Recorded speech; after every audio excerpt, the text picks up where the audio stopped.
আসসালামু আলাইকুম প্রিয় দর্শক, আজকের সংবাদে আপনাকে স্বাগতম। শুরুতেই থাকছে সংবাদ শিরোনাম, পরে বিস্তারিত। জাতির উদ্দেশ্যে ভাষণে তারেক রহমান, নিরাপদ ও মানবিক বাংলাদেশ করবে বিএনপি। ইএএসডি জরিপ, বিএনপি জোট 208, জামাত জোট পেতে পারে 46টি আসন। রয়টার্সের প্রতিবেদন, জেনজি প্রভাবিত বিশ্বের প্রথম নির্বাচন হচ্ছে বাংলাদেশে। মুঠোফোন নিয়ে ভোটার, প্রার্থী, সাংবাদিক ভোট কেন্দ্রে যেতে পারবেন বললেন ইসি সচিব। আইআইএলটি জরিপ, নির্বাচনে বিএনপি ও জামাত নেতৃত্বাধীন জোটের হাড্ডাহাড্ডির লড়াইয়ের আভাস।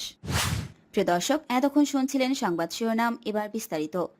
দেশের প্রত্যেক নাগরিকের রাজনৈতিক ও অর্থনৈতিক ক্ষমতা নিশ্চিত করার অঙ্গীকার করেছেন বিএনপি চেয়ারম্যান তারেক রহমান।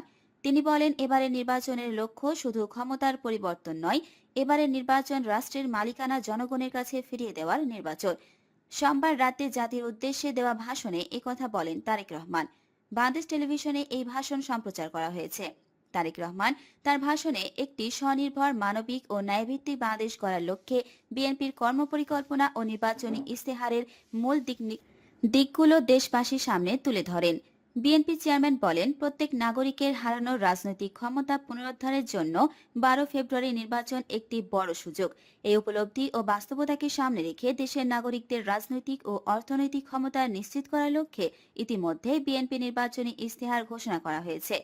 প্রতিটি সেক্টর এবং প্রতিটি শ্রেণী পেশার মানুষকে লক্ষ্য করে একটি স্বনির্ভর বাংলাদেশ বিনির্মাণের জন্য আমরা আমাদের পরিকল্পনা সাজিয়েছি।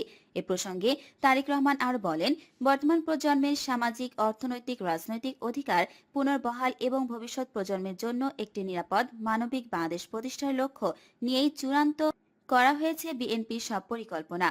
বিশেষ করে দেশের সব তরুণ, তরুণী, বেকার জনগোষ্ঠী এবং নারীদের জন্য কর্মসংস্থান ও কর্মপরিবেশ নিশ্চিত করাই এবার বিএনপির প্রথম ও প্রধান অগ্রাধিকার। ভাষণের শুরুতেই তারেক রহমান গণতন্ত্র পুনরুদ্ধারের আন্দোলনে প্রাণ হারানো শহীদদের প্রতি গভীর শ্রদ্ধা নিবেদন করেন। তিনি বলেন, অবশেষে দীর্ঘ আন্দোলন সংগ্রামের ধারাবাহিকতায় হাজারো প্রাণের বিনিময়ে জনগণের কাছে রাষ্ট্রের মালিকানা ফিরিয়ে দেওয়ার এক মাহেন্দ্রক্ষণ আমাদের সামনে উপস্থিত। বিগত 1.5 দশকের রাজনৈতিক পরিস্থিতির চিত্র তুলে ধরে তারেক রহমান বলেন, এ সময়ে গণতন্ত্রকামী মানুষকে গুম, খুন ও অপহরণের শিকার হতে হয়েছে। আয়নাঘর নামক বন্দিশালাকে তিনি জ্যান্ত মানুষের কবরস্থান আখ্যায়িত করেন। বিশেষ করে 2024 সালের গণঅভ্যুত্থানে 14 শতাধিক মানুষের মৃত্যু এবং 3000-এর বেশি মানুষ আহত হওয়ার কথা উল্লেখ করে তিনি বলেন, এই আত্মত্যাগ বৃথা যেতে দেওয়া হবে না। তিনি শহীদদের মাগফিরাত কামনা এবং আহত ও তাদের শোকসন্তপ্ত পরিবারের প্রতি গভীর সমবেদনা জানান। প্রায় 20 কোটি মানুষের জনবহুল এই রাষ্ট্রে তারেক রহমান তরুণ ও বেকার জনগোষ্ঠীর জন্য এক বিশাল কর্মযজ্ঞের পরিকল্পনা ঘোষণা করেছেন। তিনি জানান, বিএনপি ক্ষমতায় গেলে পর্যায়ক্রমে 1 কোটি নতুন কর্মসংস্থান সৃষ্টির লক্ষ্যমাত্রা নির্ধারণ করা হয়েছে। বিএনপি চেয়ারম্যান বলেন, দেশে প্রায় 4 কোটি পরিবারের মধ্যে প্রান্তিক ও নিম্ন আয়ের পরিবারগুলোকে লক্ষ্য করে নারী প্রধানের নামে ফ্যামিলি কার্ড ইস্যু করা হবে।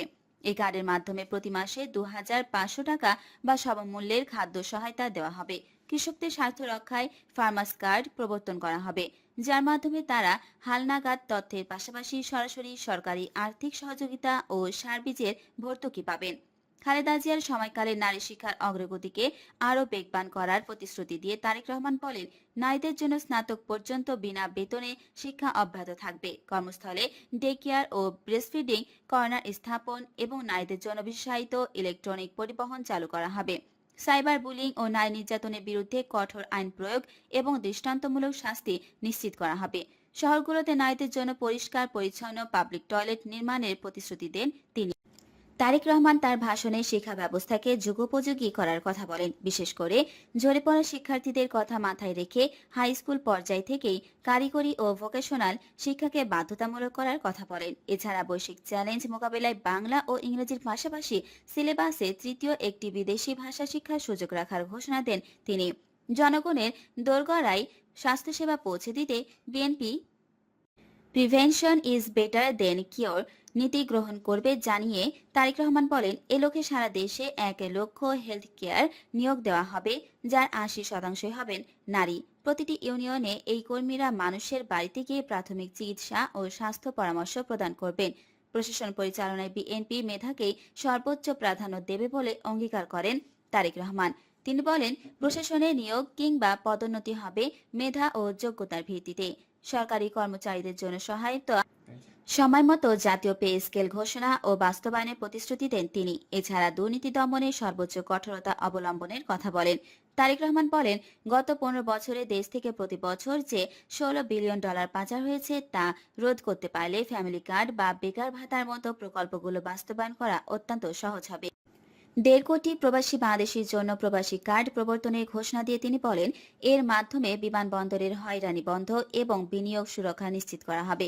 প্রবাসে যেতে ইচ্ছুক কর্মীদের জন্য জামানতবিহীন সহজ শর্তে ঋণের ব্যবস্থা করা হবে। ধর্মীয় বিশ্বাসের ক্ষেত্রে তারেক রহমান বলেন, সংবিধানে সর্বশক্তিমান আল্লাহর ওপর পূর্ণ আস্থা ও বিশ্বাস কথাটি পুনরায় সন্নিবেশিত করা হবে। তিনি বলেন, ধর্ম যার যার, রাষ্ট্র সবার। হিন্দু, বৌদ্ধ, খ্রিস্টান সহ সব ধর্মের মানুষের নিরাপত্তা নিশ্চিত করা হবে এবং ইমাম, মুয়াজ্জিন ও অন্য ধর্মের ধর্মগুরুদের জন্য রাষ্ট্রীয় আর্থিক সহযোগিতা নিশ্চিত করা হবে। ভাষণের শেষ পর্যায়ে তারেক রহমান অত্যন্ত আবেগঘন কণ্ঠে দেশবাসীর কাছে ধানের শীষে ভোট প্রার্থনা করেন।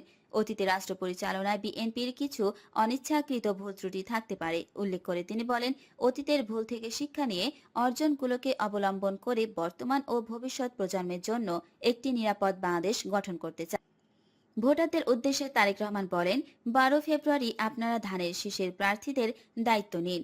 13 তারিখ থেকে আপনাদের নির্বাচিত এমপিরা আপনাদের দায়িত্ব নেবেন। তরুণদের প্রতি আহ্বান জানিয়ে তিনি বলেন, তারুণ্যের প্রথম ভোট ধানের শীষের জন্য হোক। শেখ হাসিনা যখন ক্ষমতায়, তখন নির্বাচনের সময়ে বাংলাদেশের বিরোধী দলগুলোকে রাজপথে খুব কমই দেখা গেছে। হয় তারা নির্বাচন বর্জন করেছিল, নয়তো বিরোধী পক্ষের জ্যেষ্ঠ নেতারা গ্রেফতার হওয়ার কোণঠাসা হয়েছিল। এখন আগামী বৃহস্পতিবারের ত্রয়োদশ জাতীয় সংসদ নির্বাচনের আগে ঠিক উল্টো চিত্র দেখা যাচ্ছে। শেখ হাসিনার আওয়ামী লীগের কার্যক্রম এখন নিষিদ্ধ। 2024 সালের গণ অভ্যুত্থানে আওয়ামী লীগ সরকারকে উৎখাতে অংশ নেওয়া তরুণদের অনেকেই বলছেন, 2008 সালের পর মুসলিম সংখ্যাগরিষ্ঠ বাংলাদেশে প্রথম প্রতিযোগিতামূলক নির্বাচন হতে যাচ্ছে। এই সময় থেকেই শেখ হাসিনা তার 15 বছরের শাসন শুরু করেছে। ধারণা করা হচ্ছে, এবারে জাতীয় সংসদ নির্বাচনে বাংলাদেশ জাতীয়তাবাদী দল বিএনপি জয়ী হতে যাচ্ছে। বাংলাদেশ জামাতে ইসলামী নেতৃত্বাধীন নির্বাচনে জোট শক্ত চ্যালেঞ্জ ছুড়বে বলেও মনে করছেন অনেকেই। এছাড়া 30 বছরের কম বয়সী জেনজি নেতৃত্বাধীন নতুন একটি রাজনৈতিক দলও হাসিনা বিরোধী রাজপথের জামাতকে নির্বাচনী ভিত্তি হিসেবে রূপান্তর করতে ব্যর্থ হওয়ার পর জামাতের সঙ্গে জোটে গেছে। এবারে নির্বাচনে 300টি সংসদীয় আসনের মধ্যে বিএনপি 292টিতে প্রতিদ্বন্দ্বিতা করছে। দলের প্রধান তারেক রহমান রয়টার্সকে বলেছেন, সরকার গঠনের জন্য প্রয়োজনীয় আসন পাওয়ার বিষয়ে তার দল আত্মবিশ্বাসী। আসন্ন ত্রয়োদশ জাতীয় সংসদ নির্বাচনে বাংলাদেশ জাতীয়তাবাদী দলের নেতৃত্বাধীন জোট 44.1% ভোট পেতে পারে। অন্যদিকে বাংলাদেশ জামাত ইসলামী নেতৃত্বাধীন 11টি রাজনৈতিক দলের নির্বাচনী জোটের ঝুলিতে যেতে পারে 43.9% vote. International institute of law and diplomacy নামের একটি প্রতিষ্ঠানের করা জনমত জরিপে এমনটা বলা হয়েছে। তাদের এই জরিপে সহযোগিতা করেছেন প্রজেকশন বিডি ও জাগরণ ফাউন্ডেশন। সোমবার রাজধানী পুরানা পল্টনের একটি হোটেলে এই জরিপের ফলাফল তুলে ধরা হয়। জরিপে দেখা গেছে, জাতীয় পার্টির প্রতি সমর্থন জানিয়েছেন 1.7% ভোটার, আর 6.5% ভোটার বলেছেন তারা কাকে ভোট দেবেন সে সিদ্ধান্ত এখনও নেননি। অনুষ্ঠানে জানানো হয়, সারা দেশে 63,115 জন ভোটারের ওপর জরিপটি চালানো হয়েছে। এর মধ্যে 36,634 জন পুরুষ, যা জরিপে অংশগ্রহণকারীদের 57.59%, আর 26,981 জন নারী, যা জরিপে অংশগ্রহণকারীদের 42.41%। বয়স ভিত্তিক হিসাবে জরিপে অংশ নেওয়া ভোটারদের মধ্যে 27.48% বা 17,481 জনের বয়স 18 থেকে 29 বছরের মধ্যে। অনুষ্ঠানে জরিপের ফলাফল উপস্থাপন করেন আইআইএলডির নির্বাহী পরিচালক শফিউল আলম। তিনি বলেন, গত 21শে জানুয়ারি থেকে 5 ফেব্রুয়ারি পর্যন্ত মোট 16 দিন এই জরিপ চালানো হয়েছে। আসনগুলোয় প্রার্থী তালিকা চূড়ান্ত হওয়া এবং রাজনৈতিক দলগুলো নির্বাচনী জোট নিশ্চিত হওয়ার পর এই জরিপ শুরু করা হয়। প্রিয় দর্শক, পরবর্তী সংবাদ সবার আগে পাওয়ার জন্য এখনই আমাদের চ্যানেলটি সাবস্ক্রাইব করুন এবং ভিডিওটি ভালো লাগলে লাইক ও শেয়ার করুন। ধন্যবাদ।